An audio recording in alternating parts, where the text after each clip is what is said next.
Halo anak-anak semuanya. Assalamualaikum warahmatullahi wabarakatuh. Gimana anak-anak semuanya kabarnya? Mudah-mudahan dalam keadaan sehat ya, tidak kurang suatu apapun. Pada hari ini kita berjumpa lagi ya pada materi berikutnya. Setelah kemarin kita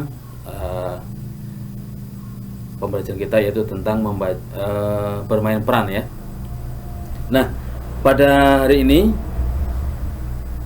kita masih di pembelajaran tema 6, yaitu subtema 2 pembelajaran 3 ya, khususnya untuk bidang studi bahasa Indonesia.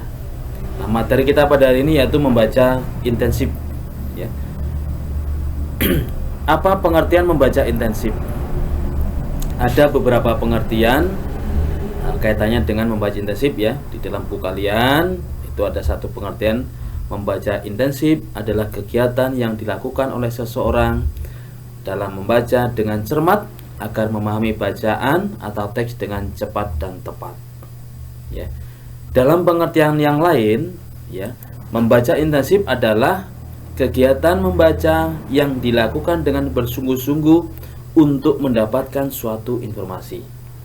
Jadi, ya, dari yang sebelumnya tidak tahu dengan membaca maka akan tahu ya, akan mendapatkan suatu informasi.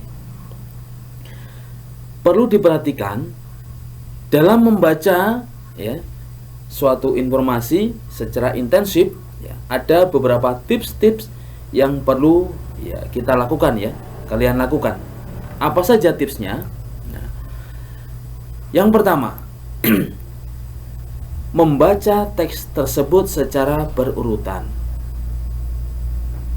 Ya, kenapa sih kok harus berurutan? Ya, kenapa sih kok harus berurutan? Supaya apa? Bacaan ya yang harus dilakukan secara berurutan. Karena apa? Karena dalam sebuah paragraf pasti ada satu hal penting yang ingin diungkapkan oleh penulisnya. Supaya apa? Ya, supaya diterima, dimengerti oleh pembacanya. Yang kedua, kita harus memperhatikan hubungan antar paragraf. Ya, hubungan antar paragraf. Kenapa? Karena kadang-kadang ya kita akan menemukan paragraf yang berfungsi sebagai paragraf penegas dari paragraf yang lain. Ya, penegas dari paragraf yang lain. Dan jangan lupa ya, untuk memperhatikan kata penghubung yang digunakan dalam paragraf tersebut ya. Nah, tips yang ketiga ya, langkah yang terakhir dalam membaca intensif ya, yang perlu diperhatikan adalah apa? Memperhatikan cara penulis mengungkapkan rincian peristiwa, memberikan contoh atau menjelaskan detail. Diperhatikan, misalnya kaitannya dengan tempat, ya, kaitannya dengan waktu, ya, kaitannya dengan siapa. Itu adalah contoh-contoh hal-hal rinci yang dibahas atau yang dilakukan dalam sebuah bacaan intensif, ya.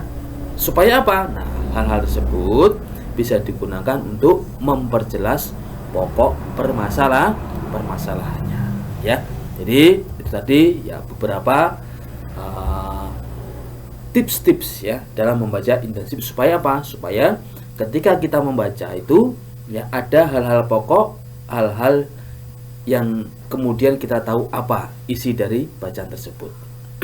Nah, kemudian anak-anak selanjutnya ya, di dalam bukumu itu ya ada sebuah bacaan, tepatnya di halaman 34 ya, yaitu bacaan dengan judul Menuju Indonesia Sejahtera, Adil dan Makmur ya. Tugas kalian baca bacaan tersebut ya secara berulang-ulang ya. Baca secara berulang-ulang, kemudian kalian cari hal-hal penting dalam bacaan tersebut, kemudian kalian kerjakan ya hal-hal yang berkaitan dengan bacaan tersebut ya. Seperti contoh, ya. Nanti ada satu pertanyaan, apa yang dimaksud dengan sejahtera? Ya.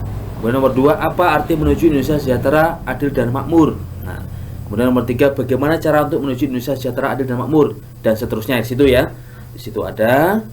Nah, silahkan kalian kerjakan, bisa di buku tulis ya, atau di buku itu saja nggak apa-apa di situ. Itu. Nah, selanjutnya anak-anak semuanya ya. Pada pembelajaran 4, selanjutnya kalau tadi kan pembelajaran 3 ya. Sekarang pembelajaran 4 ya. Sedikit ya. Ada materi ya. Di dalam teks non fiksi, teks non fiksi itu teks yang dibuat secara sebenarnya. Ya, berbeda dengan fiksi. Kalau fiksi itu dibuat dikarang ya, dikarang hal-hal yang tidak sebenarnya lah, kira-kira seperti itu. Seperti contohnya komik ya, buku cerita, dongeng, itu adalah contoh-contoh cerita fiksi ya. Jadi kalau teks non fiksi itu cerita yang seperti misalnya ya surat kabar ya, atau bacaan-bacaan lainnya.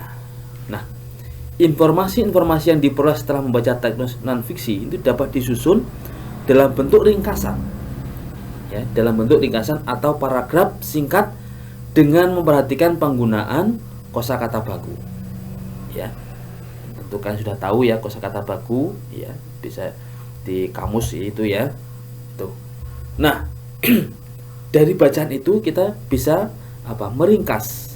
Apa itu meringkas? Meringkas adalah memperpendek tulisan atau teks dengan tetap mempertahankan tulisan asli dari penulisnya. Itu namanya meringkas. Apa fungsi meringkas? Nah, fungsi meringkas adalah untuk mengetahui gagasan utama atau ide-ide pokok dan tujuan dari penulisan teks tersebut secara singkat. Ya. Itu fungsi daripada meringkas. Ya. Nah, langkah-langkahnya apa untuk meringkas itu? Nah, langkah-langkahnya, pertama, bacalah tulisan asli dari penulis terlebih dahulu. Baca dulu tulisannya ya. Kemudian catat setiap menemukan satu ide pokok. Ya, dicatat. Kemudian apalagi? Susun kembali ide pokok yang ditulis dengan menambah beberapa kalimat pendukung supaya apa? Untuk memperjelas ya, gampang mengingatnya. Nah, kemudian menyusun kembali ide pokok tersebut untuk menjadi paragraf baru yang lebih ringkas dari tulisan aslinya. Itu langkah-langkahnya ya. Kiranya demikian ya materi kita pada hari ini, mudah-mudahan bermanfaat ya. Kita belajar terus ya, supaya ya meskipun belajar kita secara seperti ini daring ya, tapi mudah-mudahan tidak menghinakan semangat kita untuk belajar lebih giat. Cukup sekian ya. Mohon maaf atas segala kekurangan. Wassalamualaikum warahmatullahi wabarakatuh.